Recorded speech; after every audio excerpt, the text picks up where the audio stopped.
five ways that we've really been seeing this employed have been with the very kind of base point data analysis and pattern recognition, which is going to be really great to begin to start profiling our customers. Our current transaction monitoring systems are very much rule-based and scenario-based.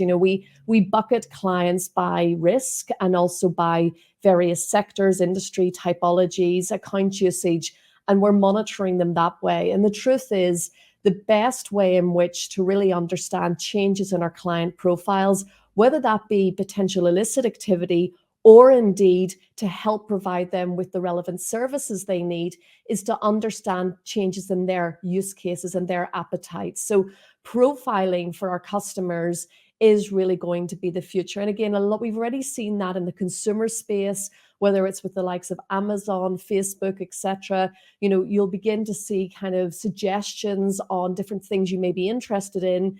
And we need to adopt that into the financial crime space and within the banking space in order to provide life cycle management to our clients throughout their evolution of their needs, from whether they're university leaver, first job, buying a first home, maybe getting married, starting a family, whichever order that takes, or whatever they do. We need to be able to understand the different financial products they're going to need at those points in their life cycle.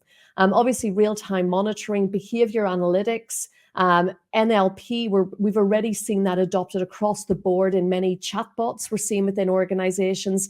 And obviously machine learning. We're at the very, very early stages of machine learning. And I think we're probably 2 to 3 years away really from seeing the real results in that, given the learning process and the need to remove bias as well from the systems, which will be a learning curve. So I don't know, Zarrak, if you want to just talk to any of these specifically. Yeah, most definitely. I think one of the biggest innovations is being done is that data analysis and pattern recognition is done via you feed a lot of data to a machine, and then it learns from that data. You label some of the data and you do not label some of the data, and then there's a confusion matrix, and then you eventually build your algorithm. So what happens is that the world's data is too vast, and we do not have the enough data to train the models on all of the edge and all of the corner cases.